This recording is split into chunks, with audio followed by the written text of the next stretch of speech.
All right, I'll go ahead and call our meeting to order. I've got 1:30. So if everybody could take their seats, and we'll go ahead and call the meeting to order. Let's call to order the workshop of the Board of County Commissioners for May 16th. The time is 1:30, and at this time I'd like to recognize our county manager to provide some opening remarks. Thank you, Mr. Chair.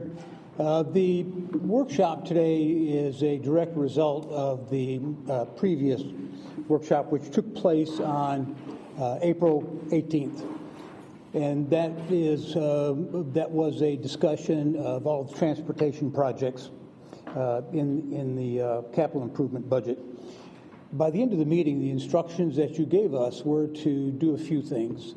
One was to go back and reevaluate the Tier 1 road projects, but add additional points for safety, adding capacity, and relieving congestion. They followed by a request for us to identify all of the transportation funding sources for a 5-year period and determine if there was capacity in any of those funding sources. All of it, of course, was a result of the conversation where we all now understand we have limited finances for all of these projects, and at some point in time there'll have to be decisions made about other funding sources or reprioritizing and slowing some of the projects. So with that, I'll ask Pete to go ahead and start. Good afternoon, Commissioners. As Roger said, we'll go through that, and then this is your first draft, your first look at the capital improvement program for fiscal year 23-24. We're getting started on this early. Last year we gave this presentation in later June, and in late June we'll be focused on it, so we wanted to get the CIP to you early.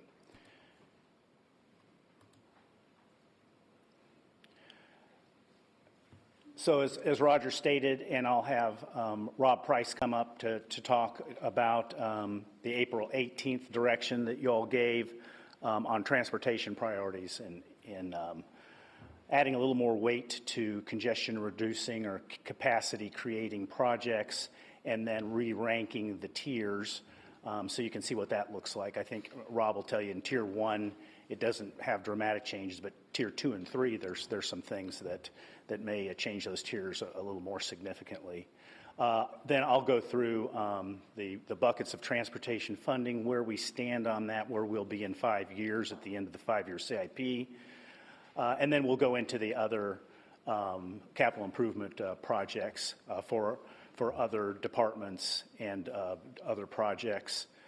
Talk a little bit about the new projects in the CIP. The CIP you're looking at today is the one adopted for this year, fiscal year 22-23, with very few additions. There's only 9 new projects. You'll get a quick look at those, and most of those are Hurricane Ian related.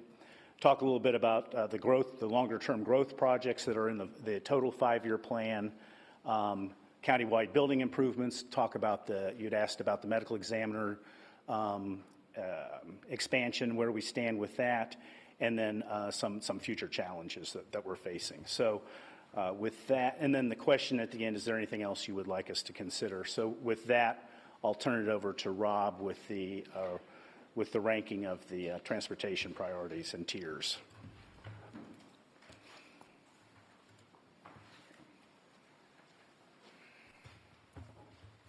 All right, good afternoon, Commissioners. Rob Price with Lee County DOT. So this is the slide that we showed you at the April 18th workshop. At that meeting, obviously you asked us to emphasize capacity adding projects. We took a closer look at some of the scoring criteria and made some minor adjustments to better account for added capacity to address congestion. And we came up with these revised scores. We've highlighted on this tab here projects 2, 3, 5, and 13. Those are the projects that specifically are not adding vehicular capacity. We've also slightly modified some of the scoring. But up to this point, we don't re-rank the projects based on their scores. We rely on the direction the board had given us in previous workshops in previous years, and we move forward with the projects as they're shown in the priority rankings. So we don't make a habit of re-ranking the projects in Tier 1. You can see here on this slide the Three Oaks extension and the Alico connector score the highest because they are new roads that there aren't capacity there already. It's not like we're just widening to 4 lanes. We're building a brand new roadway to relieve some parallel facilities. So they're going to score higher because they're adding the most capacity. I also want to point out the Big Carlos Pass Bridge replacement project.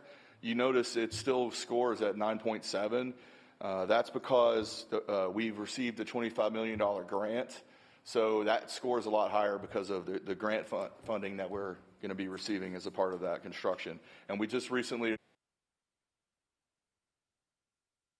so we took the liberty of taking the Tier 1 slide, the previous slide, and re-ranking the projects based on their score. And you can see there's not a lot that changed. A lot of your congestion-related projects shake up to the top just kind of like they did before. You do see some of the bridge projects slide down, and also the Lehigh Acres paving slides down. The highest project that is not currently under design based on this ranking order at this time is the Midpoint Bridge widening project. Based on the board's direction in the past, we've been timing this project strategically so as to not have both the Cape Bridge and the Midpoint Bridge under construction at the same time. We expect to take the PD&E phase, kick that off in the next year and have that ready to go so that when the Cape Bridge is completed, we can move forward with the widening of the Midpoint Bridge. You'll also note on this slide that the Ortez Avenue 4-laning from MLK North to Luckett Road, which we had indicated was the first project that wasn't funded previously in the April 18th workshop, it also still shakes out towards the bottom of this updated list. I do want to point out the Lehigh Acres paving project. It's really a major maintenance project and not a CIP, but we show it in the tiers to emphasize the investment that our board has made in roads in Lehigh Acres and paving those streets. The $5 million a year that we fund for paving of roads in Lehigh Acres is critical to keep up with the growth. We get calls all the time from home builders who are building houses on dirt roads that need the roadway paved, and we use that $5 million to help us address those concerns to get the roadways paved. So I'm going to move on to Tier 2. This is, again, the same slide that we presented at the April 18th workshop. And then we went through and highlighted the non-capacity adding projects like the Orange River, Stringfellow, and Alva Bridges. And we also made some minor tweaks to the scoring based on the concurrency report. And then if you re-rank the Tier 2 projects, you can see that projects like Corkscrew Road, Burnstore Road, Buckingham Road, and Sunshine Boulevard start to rise to the top of Tier 2. The third phase of Corkscrew Road, which would widen it from Alico east to Verdana Village, would go to the top here, and it actually has a similar score of the lowest project in Tier 1. So just wanted to point that out. And then if we move to Tier 3, we did the same exercise here. This is the slide that we showed you at the April 18th workshop. And then this slide indicates the non-capacity adding projects like the Hancock Bridge and Harbor Drive Bridge in Boca. And then here's a slide that shows the updated rankings. When you re-rank the projects in Tier 3, you can see the rest of the Corkscrew Road projects rise to the top along with the Veterans and Santa Barbara Overpass and also the Sunshine Extension. So based on the comments that we got, we've taken a look at all these, and we're here for any questions if you have any questions on the tiers. Commissioners, any questions on the rankings? Does it match what you were looking for when we talked about adding capacity? I just want to say thank you, Rob, and the staff for working with us on this and some of these projects. I'm going back to Tier 1. like talking about the Cape Coral Bridge and Midpoint Bridge, that's going to be huge for Cape Coral, and also adding the safety lanes and the bicycle lanes. I know it's something we've been hearing for years about, so it's good to have that. So thank you again for this presentation. Mr. Chair. Yes, sir. Rob, based on the criteria that you use to identify roads that will improve capacity, reduce congestion, I know it's impossible to say 8 cars, 1,000 cars. Can you generally describe how much capacity you think we're picking up with this re-ranking and what we think will happen with congestion in general? Or Randy, you know, I know it's hard, but. Yeah, it's tough to quantify how much we're going to actually, I mean, we could look at road by road basis how much we would be increasing capacity. If we build a brand new road like the Alico extension, we're going to get a lot more bang for our buck. You're not going to have traffic signals that are going to be out there in most cases, so you can really preserve that capacity on a new road. Going out and widening Daniels Parkway isn't going to give you quite as much bang for your buck because you have a heavily congested roadway with a lot of connection points as well. So that's why a lot of these projects, when we bring them to you, we also put in controlled access resolutions so that we can start regulating driveway connections along these roads to help preserve that capacity. But from a value perspective, you know, we could look at it road by road. You're probably looking about 800 to 1,000 vehicles per hour per direction when you start looking at peak hour, peak direction capacity per lane.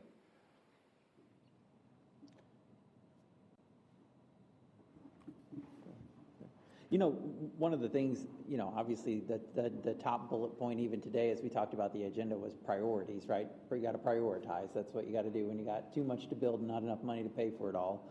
I would definitely say from looking at the ranking, it does seem to match with what I would say would add capacity to our road network. I definitely agree with the Alico connector being the big addition. So therefore, my priority would be to figure out how to come up with that unfunded balance of the 39.2 million that it talks about. Do you have any thoughts on that? Pete's going to cover that as we move on to the next few slides. So Okay. he's definitely going to have that addressed. Commissioner Sandelli? You know, we talk all the time about the number of people that are coming to Florida, and there's various numbers that are thrown around, you know, how many per day, per year, so on and so forth. Do we have traffic counts that says our traffic count, whether it's in season or year round, has increased by X percent? Because I'm trying to somehow rationalize capacity with all the numbers that you provided. Yeah, absolutely. We have a very robust traffic counting program at DOT. We have a lot of permanent count stations that are out there counting traffic constantly. Our signal system actually uses those counts to adjust signal timings based on real-time traffic volumes.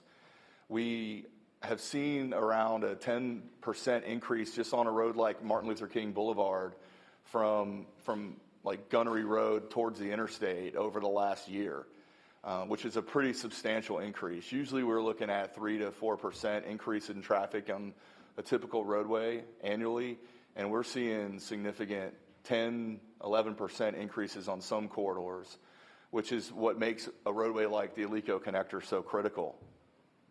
Well, I appreciate that. I mean, I come up 75 and hit okay every day, and of course season, non-season, but you can see the increase. So I'm trying to measure that increase in car volume, and what does that mean relative to people? Yeah. Yeah, it's tough to visualize it, you know. You just kind of have to feel it while you're driving it. I'm visualizing it. Mr. Searchy, you had a comment? Yes, again, this exercise was to show you the original ranking, and then we went back and re-ranked them according to congestion as you desired, and then we put them in those orders. That would be sheet 9 and sheet 11. If that would be your desires for the new ranking of tiers 2 and 3, that'd be the will of the board at that point in time. Yeah, you know, and so I guess if I'm hearing what you're saying is you don't want to do anything with the ranking of tier 1 then? The projects we have underway, we've already begun design, property acquisition. I would recommend we don't play with those. But anything in tier one that we haven't gone that far yet, it would be, again, fair game for you to change how you would want it. Yeah, I mean, I think my feedback would be, my very strong preference is that, and it sounds like Pete's got an answer for us, is that we go ahead and work on chipping away at that unfunded balance on the Alico connector before we would, you know, right now it looks like the Ortez 4-laning from Colonial to MLK is, you know, I mean, I would just try and hit it in the priorities of what's going to reduce capacity as opposed to, you know, the other way it's currently ranked. I see, like, so for instance, you made a great point on the Midpoint Bridge. Like, so it says we need to come up with $280 million to pay for the Midpoint Bridge. However, we don't want to build that until after we're done with construction on the Cape Coral Bridge. So we know that that actually could be ranked lower. That's not a priority that we should really be worrying about trying to fill that gap right now. We should be worrying about filling the Alico, you know, connector gap and getting that built quicker. I guess, does that make sense, or you guys get what I'm saying? Okay, good. I think this was a helpful exercise because it gives you a way of looking at priority that I think our residents are going to feel more quickly. Commissioner? Yes. I think this piece of the conversation is really important. We have projects where we've already spent, you know, millions of dollars on, and to re-rank those just doesn't make sense at this point because not only have we lost the money that we've invested so far, but yet, you know, it just throws the whole system in chaos. But when we get to tier 2, tier 3, that's where it really makes sense because, you know, in tier 1 it's a combination of money, timing, and the priorities at the time those were set. But as Randy said, you get into tier 2, tier 3, where we haven't started the process yet, it makes absolute sense. We could reprioritize those several times between now and when we start investing.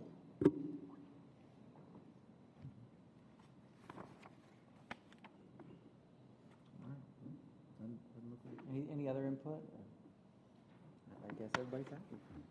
But Commissioner, my question to you all is, yeah, we want to be clear because you asked us to go through this exercise, and we need to know if you agree with the re-ranking, and that's how you would like for us to proceed, because that's going to come back on an agenda for you to formalize.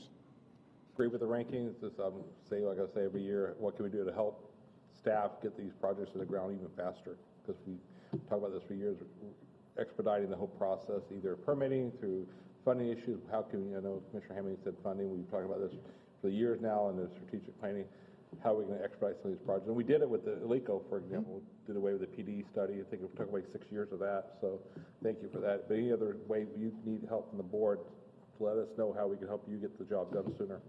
Hey, Commissioners, you did ask us at the last workshop about additional being able to expedite even further.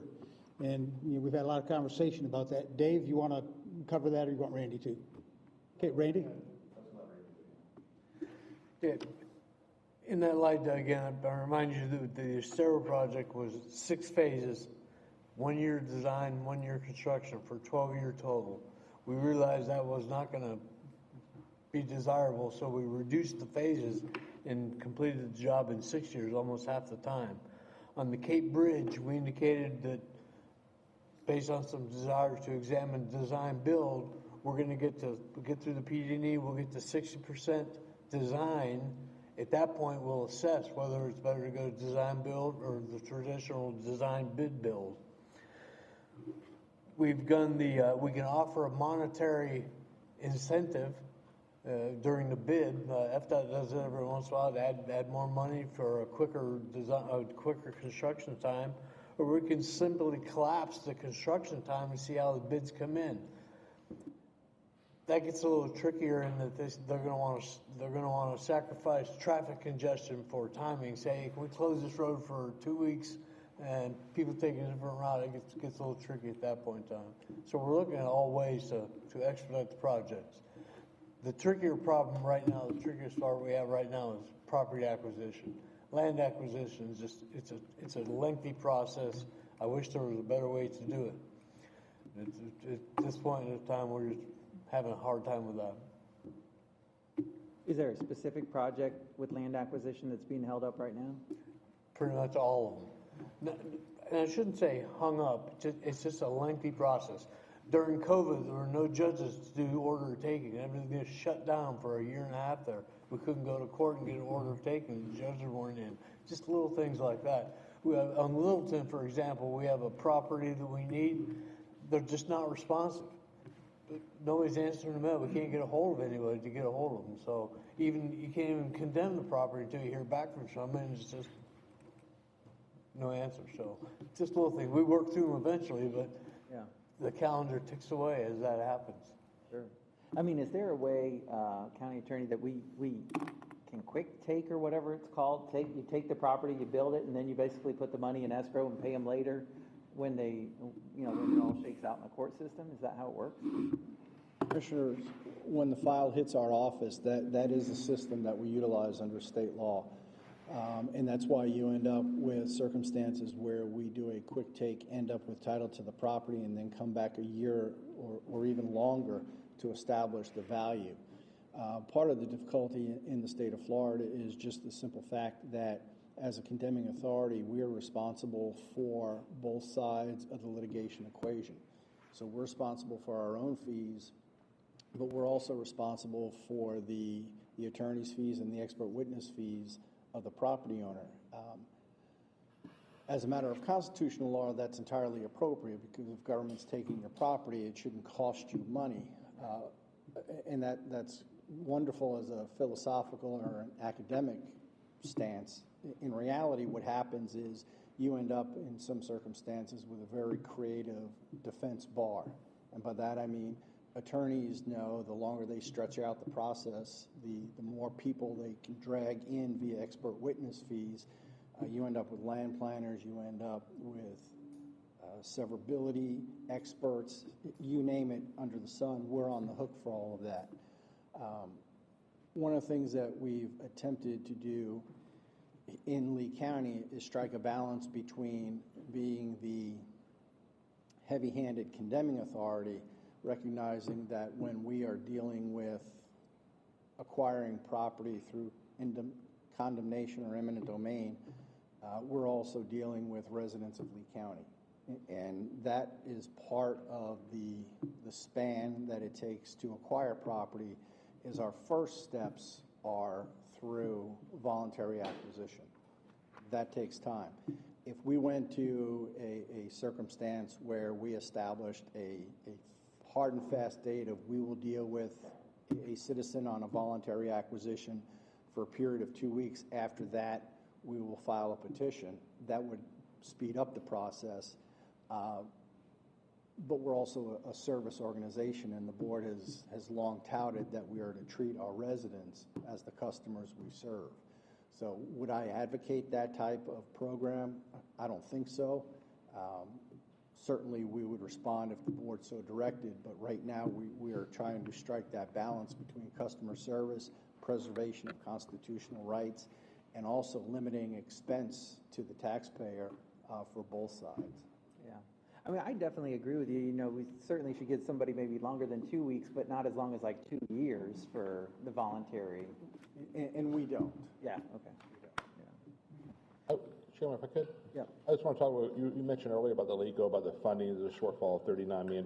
It's something I want to, years ago I brought this up, and this historically, the MPO was involved. So back in 2005, 2006, the state of Florida did a program under the governor's office then called Swiftly, and it basically widened I-75. I think, Randy, you were here, Rob, I don't know if you were here, how the county was involved with that. 2005, 2006, they expanded I-75 from Collier County to the Caloosahatchee, and some people have been here for a while. Remember that is a private partnership with the state work together. They provided funding up front. The project was usually, I think, originally 7 to 10 years out projected. Private groups got together, funded it. It got done, I think, 2 to 3 years. I don't know who here would be able to speak about the Swiftly project with I-75. I know the MPO was involved a little bit. It wasn't a county project, but obviously the county benefited a lot from that. I was involved from the other side, but I don't remember all the groups that were. Randy, were you here then? For the I-75 widening? Yeah, it was the Swiftly group. You remember that? Yes. So that was a private partnership. It was a funding issue. Initially, it was 7 to 10 years to take it upon, but they got together, did the project in 2-3 years, and did paving, did everything within, at nighttime, and it was a great project. And a couple years ago, that group met again down at the iHub building a few years ago in Alico, talked about doing it again, talked about Alico Road expansion, for example.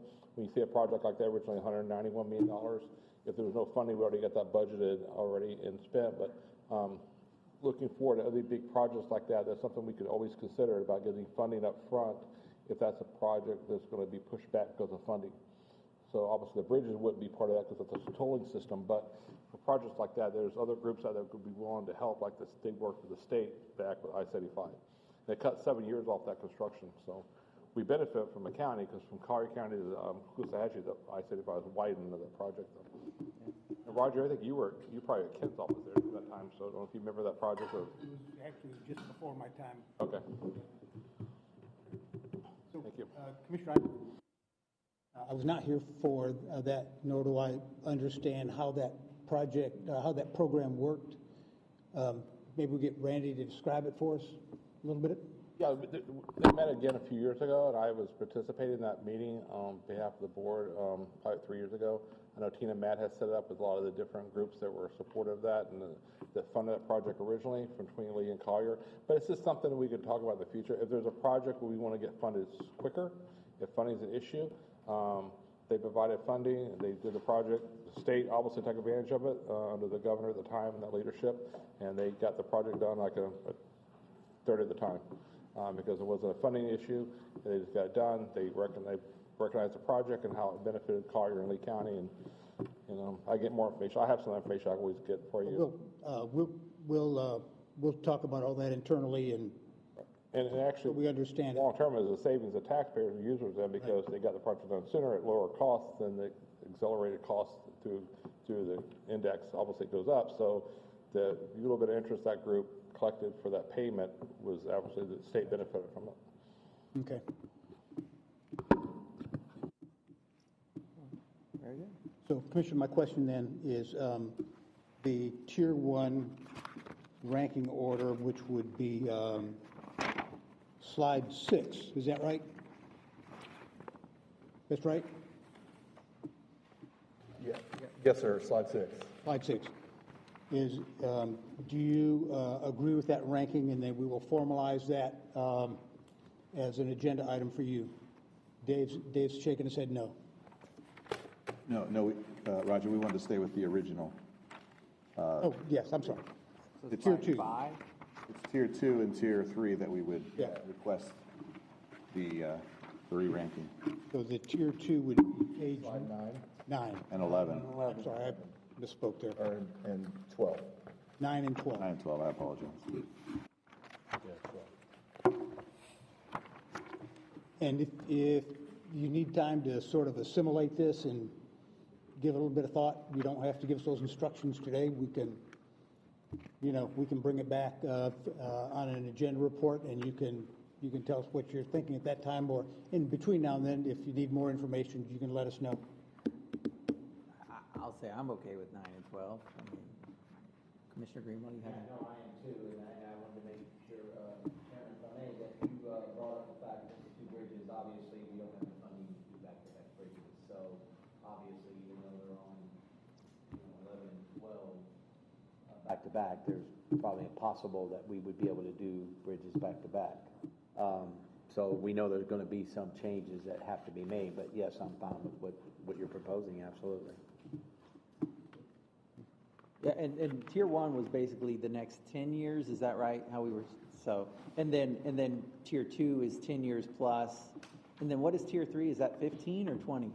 Typically, it's 20 to 30 years. Okay, so yeah, I mean, I honestly think that it doesn't score that way, but you would almost maybe let the midpoint go into Tier 2.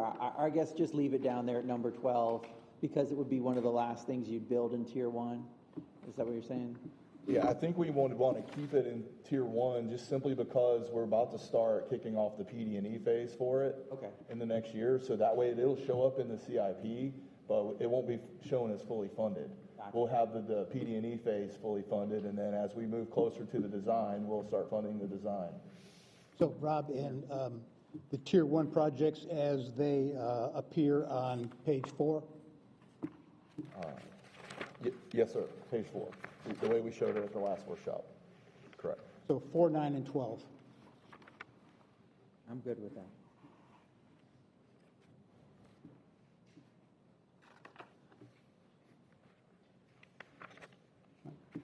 Commissioners, if you're good with that, we will bring that back during a regular board meeting for you to codify.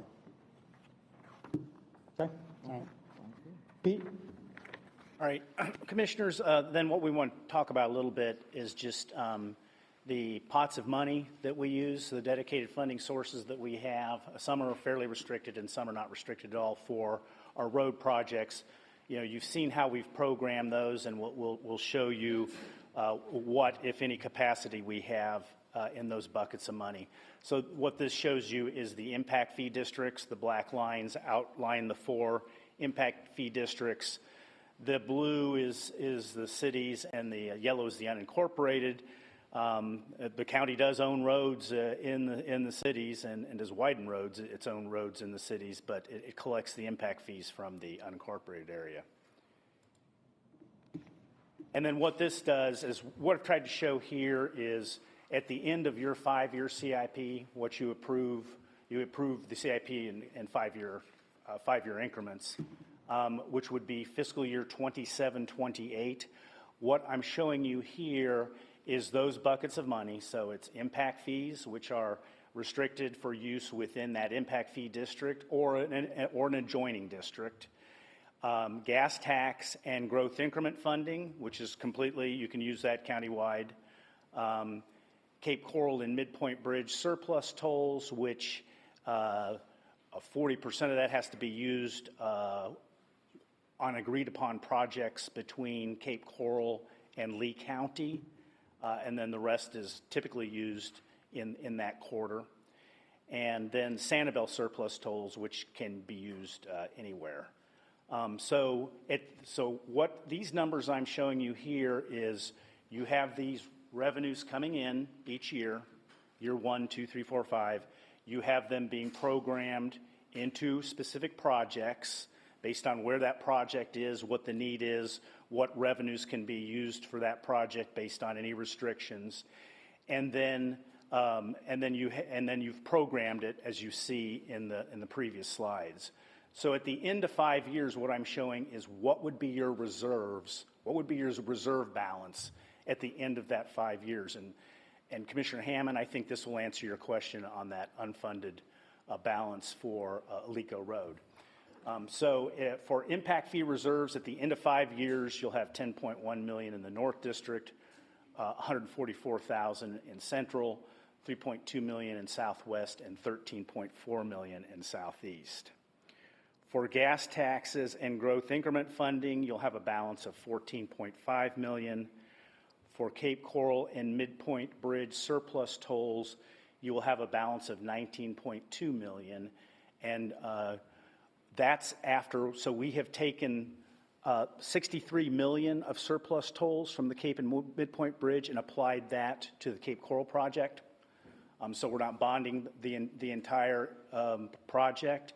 So that $19.2 million is what's remaining, and by the end of 5 years, you've already bid that project and will be working on it. And then a Sanibel surplus tolls of $8 million. So, Commissioners, that gap we currently have, primarily because of increasing costs over the last 2 years, in the Alico Road extension project, which is with that and Three Oaks is the #1 priorities for the county, and the ones we've tried our best to keep on track, is we will use the $13.4 million that remains in the Southeast impact fee district, the $14.5 million reserve from gas tax and growth increment funding, and then the $8 million of surplus toll reserves from Sanibel surplus tolls. And that's how we will fill that gap for Alico Road. And that will take Alico Road all the way up to Sunshine. So, yeah. So what I'm saying here is we have programmed all revenues that we're aware of, except for in a couple impact fee districts, into the areas where we can program those funds for projects. And this is strictly on a pay-as-you-go basis. And then, so financially, we've accelerated as much as we can. Operationally, as you heard from Randy, there's things we do as a matter of course to accelerate projects just through the way that we construct them.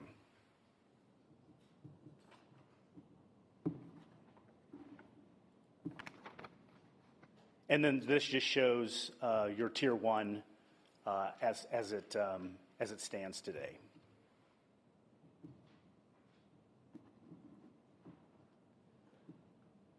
All right, Commissioners, then I'll move on to the remainder of the capital improvement program. Of course, transportation projects are a huge part of our capital program.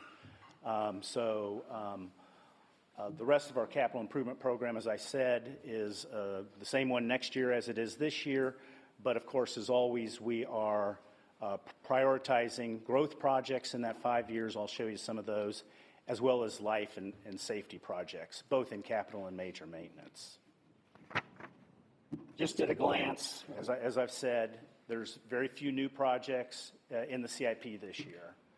The fewest I can remember actually placing in it, 9 projects, and they're predominantly hurricane related. Growth projects predominate the 5-year plan. So you've seen the transportation projects. I'll show you utilities, solid waste, and then we have a multi-year plan for EMS stations, which is, we haven't done that in a while.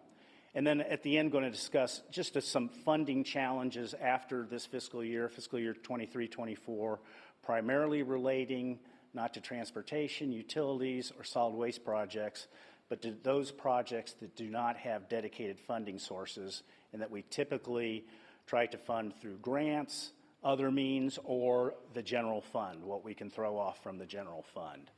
And that's a combination of natural resources, EMS, some parks projects if it can't be funded through park impact fees, countywide building projects, so as we discussed, the medical examiner expansion and other constitutionals and support agencies, and then septic to sewer and potable water.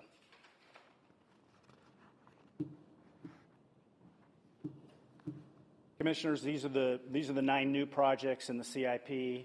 The Estero Island nourishment has been a project that's been conceptualized for a couple of years. Of course, Hurricane Ian brought on the need to accelerate that project as much as possible. So that's the county share from tourist taxes for the beach, for the renourishment. I believe the town is in the process of obtaining permits for that project, and that project also has state funding. So the $6.4 million, I think, is the upper limit of what we would require for that project. It could come in lower. The Hammond Stadium light pole replacement, a number of those poles were bent by Hurricane Ian, so we will replace those, again, paid through by property taxes. Cardiac monitor replacements, those are the cardiac monitors and all of the ambulances that we have. It's about 70, and they are getting close to more than a decade old and have lived their useful life at this point. So that is a cost that will be coming from the general fund through the general fund CIP.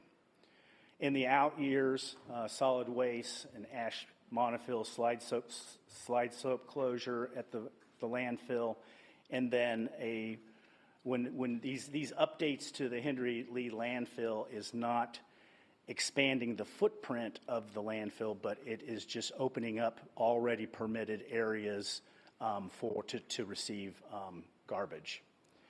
And then the utilities, except for one project, we will seek reimbursement.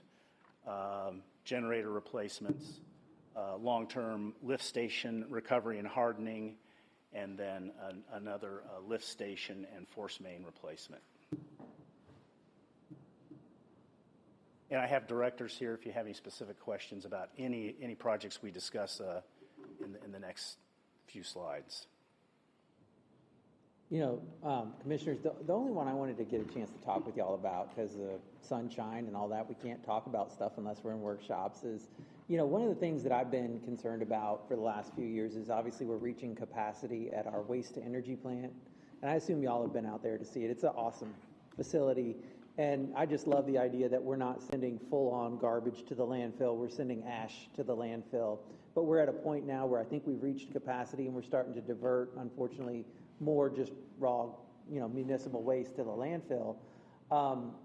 I would like for us to direct staff to start to look into the idea of building a second waste-to-energy plant, you know, and I don't know, you know, one of the ways I've thought about it is it'd be neat to open up talks with one of the power companies like FPL or maybe somebody else throughout the United States and see if they'll build it. Because what it really is it's a power plant that runs off of garbage. Why do we need to be in the power generation business? Why don't we go to somebody who does that for a living and say, hey, you're in the power generation business. We've got one of the fastest growing counties in America that's producing a lot of this garbage that could be used as fuel. We'll make a deal with you to provide you the fuel if you come build the power plant, the waste energy plant in our area. But I wondered if that's something you all are interested in having our staff investigate. Something that I had as an idea. Yeah. I know we talked about it a couple years ago. Remember we voted against that. I mean, remember 5 years ago we had that $880,000 study that we opposed about the solid waste. I think there's a plan in place though, because we've been talking, because it takes 8 years permitting to get a new burner in place. So Roger, I don't know if that's prepared to where we are with that, because I know we had talked about doing that before, but obviously this is more in depth about using consolidation with the power company. But I know there's expansion looking at there, but we can only expand so much of the current site. We got to pick the second site, and we get directly to that. But trying to pick that second site would be someplace that's compatible for that type of facility, besides what we have now in Buckingham. Because I don't know the limitations of Buckingham, what we can expand there. I think one more burner we could add there. The only thing you do is go east, which would be taking out the baseball fields there, and that we don't want to lose more Parks and Rec areas either, though. But it's been, I think we did do a study though. That original study, there was like 880,000. Yeah, I remember. So remember, but I know there was a plan after that though. But maybe somebody could update us on that. Yeah, Commissioner, I don't think we were prepared to have much of a discussion on that today, but we will bring that back to you, just as quickly as we can. We'll pull it out, brush it off, and I know Doug can probably speak with some authority just off the top of his head, but I don't want to rush it. I want to make sure that we get it right. Because of the level of importance of that project and the cost of that project. It's enormously complex, enormously expensive, and I just want to make sure we get it right. But we will report back to you in very short order. Well, to facilitate what the chairman has asked for, maybe the next board meeting, so maybe next time we could update us then where we are with that, or would that be, Brian, is that something you're looking for, or are you looking for something today? Absolutely. And I was just looking to see if you guys had the same opinion as I do, if we want to continue to go in the waste to energy direction. I mean, I think it's a good direction, but, wanted to see what your thoughts on it were too. I don't know, it'd be nice to know if that's done elsewhere, if that's allowed, because that, obviously they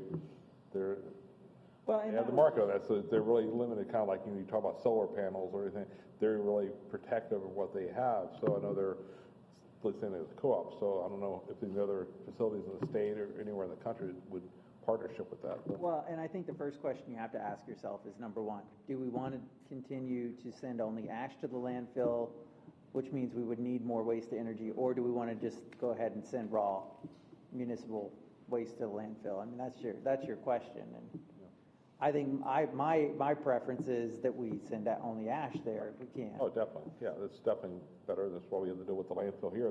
The capacity now we have the Hinder County landfill, which it's only good for, I think, 2050, I believe. Then we'll be at capacity of that location. So. But I agree with you, Mr. Chairman. We're at the crossroads where we need to make a decision on what direction we want to go in, and I agree with your thinking that we don't belong to be in the power business. And I think there's some opportunities. And if you look at this globally, I think there's some opportunities to talk to a power company. I think there's some challenges we realized during the recovery from the storm. So there might be some bigger opportunities for a power company and maybe take care of an issue that existed during the storm as well. So I think we could have some bold conversations with a big power company in that regard. But I agree with your thinking. I'd love to have a little bit more detailed conversation. I agree with the county manager. It's to frame it and put the information together that's required to have a robust conversation. It wouldn't be appropriate today. Commissioner, we're happy to have that conversation with you at your next board meeting. That's fine. Yeah, what do you? But, you know, we've all been out there, and it's a pretty impressive facility. The natural tendency initially is just expand here, but when you look at our growth patterns and stuff, and you put time on the road for trucks and so on and so forth, it kind of defaults to farther out east, you know, so. No, that's true. Or north. Well, I'm going to ask the tough question that probably none of us want to ask, but I think somebody needs to ask it, is obviously these projects, some are funded and some are not. We obviously have traffic issues, growth issues as far as we're moving forward as a county. What position, I guess my concern is, what position are we in as a county to be able to do tier 1 and speed it up where it's not 15 years down the road? My concern is the amount of growth that we're getting. I think we're going to continue to get. How are we going to pay for these projects? I think that's the question no one wants to ask, but I'm going to ask it. How are we going to raise the funds if we're in a position where we can't build these projects and they get pushed farther down the line? How do we get there? That's the part I would like staff to be able to look at and explain to me, because at some point, you know, we all hear it as commissioners. When are we going to fix the traffic? Why are the roads so bad? Why does it take forever to do this? You know, so we just have to be honest with the people and say, this is what it takes to get there. So what does it take to get there? If you'd like to talk about it today, I'm happy to do that. I think it should, if not talk about it, should at least be brought to us. I think it's something that we're going to eventually have to deal with. I mean, this was a conversation I thought we would have as we look at strategic planning, because I think there's a bunch of things that we have to identify here. Not only, and I'm not trying to say that roads aren't important, but whether you want to talk about natural resources, whether you want to talk about the parks we're rehabilitating, whether you want to talk about septic to sewer, there's a lot of projects we can talk about with dollar amounts that obviously start to become rather impressive. I think it's a strategic planning type of conversation that I wanted to certainly have, and I know that we had that scheduled for the 14th. I think it's now the 22nd, but I think we need to have a more robust conversation and to look at the different types of projects that we have, the different type of silos, to put the idea and then say, okay, here's our shortfall, what that is, and how do you want to address it. But I mean, as Pete had indicated in a slide, pretty deep in here,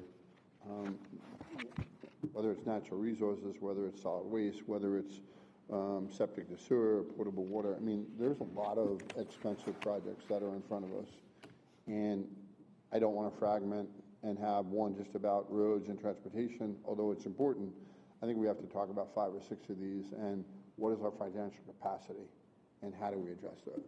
I want to say I agree with that. I didn't mean to isolate it to one, but I talking about possible building a new, facility and things, and I think that they all matter. So how do but to your point, Commissioner, I mean, honestly, I thought the reason we're going to have a strategic planning is to talk about all of our projects in totality, and then what is the funding capability, and then what is the potential shortfall, and are there ways to address the shortfall, and how do we deal with it? You know, they're all important. I think you asked the question that I was just thinking we're going to cover it during strategic planning. It's an important question. That's still the 22nd? It's the question, right? Yeah. Yep. Yeah. Good. Yeah. Is that still the 22nd, sir? Yes, sir. Strategic planning. June, right? Yeah. Yes. Perfect. And, Commissioner, Commissioner Ruane and I were having a conversation just yesterday about some of this, and he posed a question to me, and he knew the answer before he asked it. I know he did. He he said, you think we're headed for a recession? And the answer is, yeah, we are headed for a recession. How many times has Fed increased the rate this year so far? So in the last year, it's raised interest rates almost 600 basis points. Right, so we're headed that direction. We're headed into a presidential election. So it's I don't know anyone who's going to predict with accuracy what's going to happen, but it's pretty easy to imagine that we're headed towards a recession. How deep? Who knows? But nonetheless, and that's going to affect the capacity to spend also. So there's a lot of issues for us to discuss. And to your point, you know, Roger and I did talk about this, and obviously it's no secret. I kind of look at things from a top line type of number and look at this. I don't know where we forecast and what do we do, but I think we look at what revenue looks like, what impacts the recession will have. We're not going to be immune. Somehow we're going to participate in this recession, whether we want to or not. To what degree, I don't know. And to what degree does it have impacts on these cost increases? Because as much as we're talking about things 5 or 10 years from now, it could be a recession, not like 07, 08, but it could certainly be a significant recession where you're in the construction field. You go from a lot of people spending money, and the consumer feeds this economy. When the consumer puts the brakes on, I guarantee you that what you charge for XYZ of a particular item will change, because obviously with demand comes, you know, that. And the recession is a significant factor. And then the other thing we're going to have to balance is the constituent prepared for the type of recession, and what type of financial contributions are they willing to make, and how do we deal with that? I mean, it's a big issue, and I was really looking forward to a broad conversation to say revenue's here and projects are here and here's what it looks like, and just talk about the reality. I mean, we talk about increases here like we're immune to this recession. We're not going to be participating in it all. And prices, whether you start to see prices in the freight area, they start to drop dramatically. You talk to either one of our freight companies, Scotland or Arnell, they will tell you that their prices have gone down 40, 50%. As this recession starts to hit America, prices will go down. I anticipate some of these prices that we're talking about with, you know, X 50% increases. They're not sustainable. They're just not. And that's kind of the conversation Roger and I had. I'm trying to look at big picture, and not that they're not important, but we're going to have some conversations. And we may want to put our foot on the gas pedal, and we might be in a recession that none of us really anticipated. And guess what? The consumer is not going to be able to go in their wallet, whether you want to or you don't. So it changes that dynamics dramatically. But yeah, that's the conversation, Roger. And we've been talking about this for a month. I wanted to have your strategic planning centered around what is our capacity, what is our revenue, what are our projects, and how do we do this? And what are our priorities? That's 5 people that have an opportunity to look at the priorities, because you're right, rapid growth going through, but again, is that sustainable? Rapid house demand, is that sustainable? Recovery from the storm. So we're in a little different isolation, but I don't know that we're going to be totally isolated from this. Yeah. We just don't. That'd be interesting.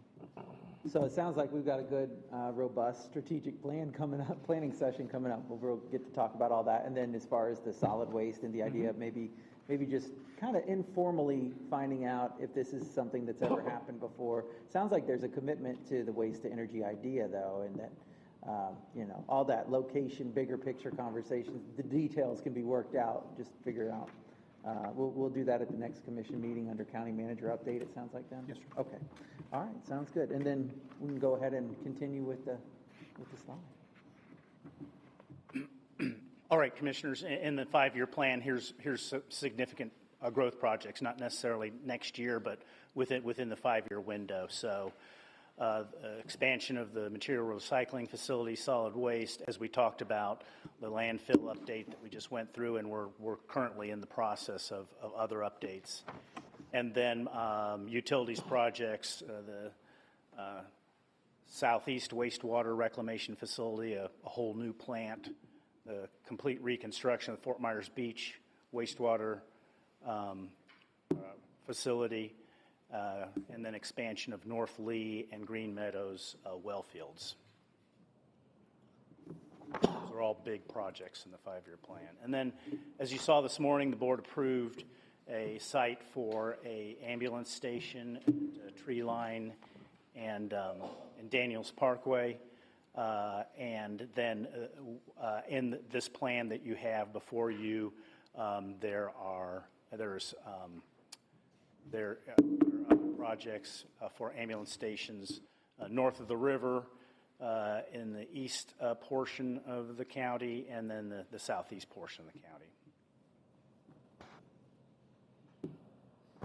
Commissioners, you'd asked about the medical examiner expansion, which has been on the plan. It started in out years, year 5, and now it's moving closer to reality. The medical examiner is aware of this plan. It has 2 main parts of it. One is natural resources. The lab for natural resources is on the footprint of the medical examiner's property, or it's the county property, but the medical examiner is there. And what we need to do in order to expand the medical examiner to the size that they feel is adequate is relocate our natural resources lab, and we actually have some options coming to us that look very promising. Then once we do that, we can renovate the old natural resources lab for the medical examiner. And then you see the big project there in fiscal year 25-26 is a plan to expand the existing medical examiner building up. So the medical examiner is other than, as you can see, repiping projects and a few other smaller items, is the biggest priority in your countywide building improvements plan. This is all paid through general fund. And the commissioners, you have this before you. It's not my intention to go through this in detail, but what this is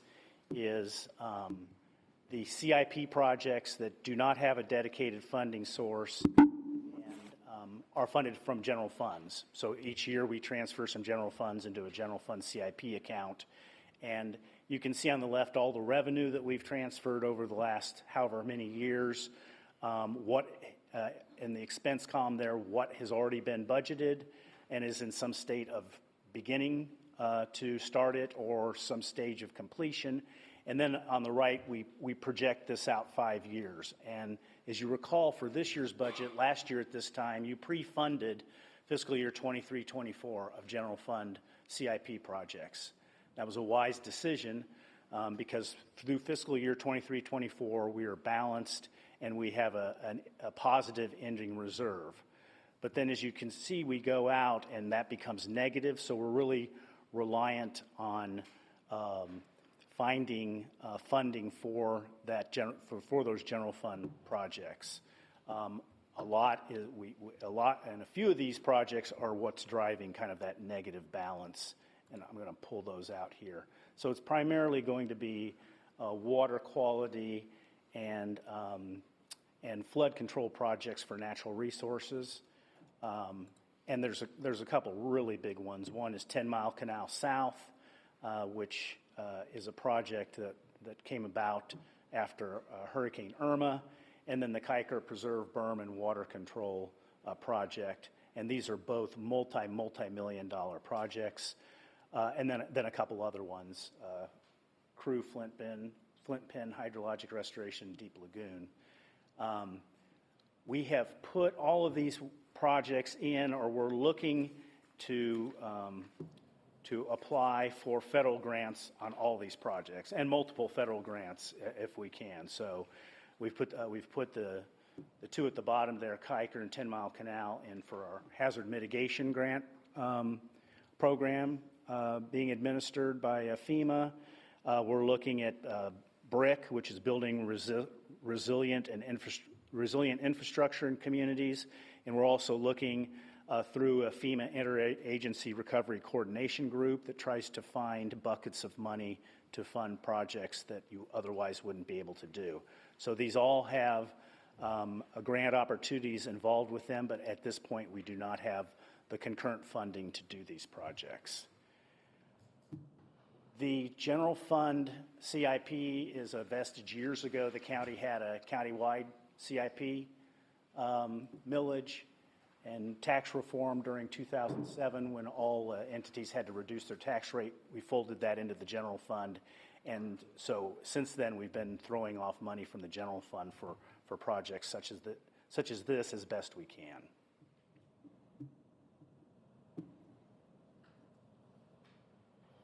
And then this is just a reminder of the upcoming workshops. You'll see your first operating budget, draft operating budget, June 20th. August 1st after the break, the second budget and setting the maximum millage rate. Final draft August 15th, and 2 public hearings in September. And with that, there's been good discussion today, but is there anything else you would like us to consider? Commissioners, the floor is open. Anybody got anything else they'd like to say or have considered? Or? Just a request. Pete, you put together an outstanding principal debt profile. It goes through different years. Is there any way you can maybe do that in a 5-year, like you would for CIP? Because like in 24, the Justice Center falls off, and in 25, 26, the jails fall off, and 26, the WTE fall off. Is there any way I'd like to put 23, what falls off? I mean, as much as I appreciate the total debt, it would give me at least a broader picture to understand, as debt falls off, where we have potentially some opportunities as we start to have some improvement in cash flow and or the ability to take on some more debt. Yeah, yes, Commissioner, we'll do that. You know, it just would be helpful, especially as we're having some broad conversations. As you see in 24, there's 18 million fall off, and you see in 26, there's another 64 million fall off. It's just the debt falling off. I just would like to see in a 5-year, 23, 24, 25, that way. Right now, I just have a list of all the debt, and it just talks about the particular area, utilities, general fund, solid waste. So if you could do that by year, make life easier just to see. We're at 532, and come 24, we're down to 480. We're down to 26, we're down to 420. You do that. So we have an indication of what our debt looks like. That would be really helpful. We'll do that, Commissioner. For the strategic plan. Yep. I think that would be a great document for people to see. Thank you. Yes, sir. Other than that, I don't have nothing else. Thank you, Mr. Chair. Anybody else? Anything else? No? Mr. Chair? Yes, sir. Just to I want to make sure we're headed in the right direction here. There is, you have already agreed that the road construction ranking, page 4, 9, and 12, as we've discussed earlier.